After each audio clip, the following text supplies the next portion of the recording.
If the mother's body is in a state of balance and the baby is in the optimal position, effacement, thinning of the cervix, and dilation, opening of the cervix, will be symmetrical, and the baby's head will now pass through the pelvic inlet.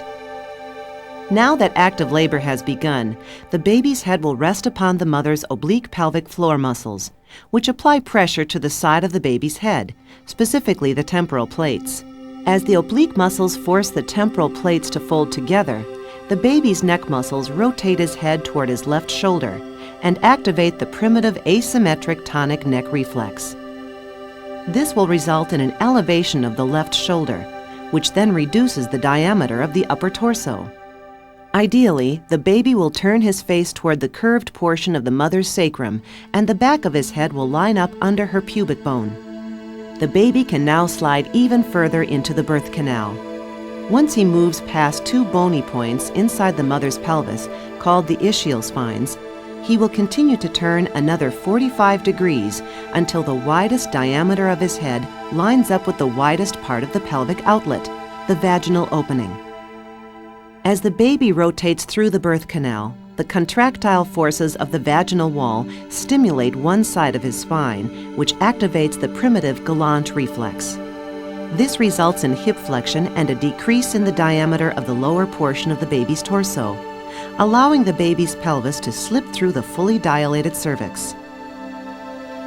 Crowning occurs when the top of the baby's head can be seen at the vaginal opening. As he slides through the opening, pressure from the anal gutter will force his head backward into extension. This will accomplish two things. 1, the back of his head can slip under the pubic bone, and 2, the primitive Perez reflex will be activated by strong contractile stimulations to the baby's entire spine. Extension of the baby's head will result in extension of the baby's pelvis and legs.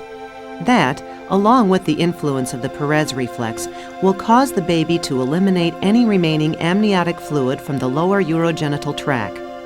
The result is a tight, compact pelvis passing through the birth canal.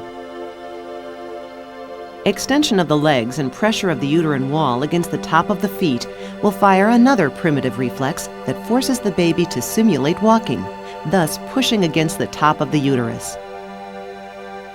Once his head is out of the canal, the baby must roll his shoulders around so they too can line up with the widest diameter of the vaginal opening. To accomplish this, the mother's oblique pelvic floor muscles apply pressure to the shoulders, turning them until they can slip past the ischial spines. This results in the desired head rotation. As the baby's shoulders roll to line up with the vaginal opening, his neck muscles will slowly turn his head back toward his chest. Once the baby's shoulders are lined up properly, he will proceed to roll his body out of the birth canal. After delivery, the baby will intuitively cry out in vibrant bursts of sound,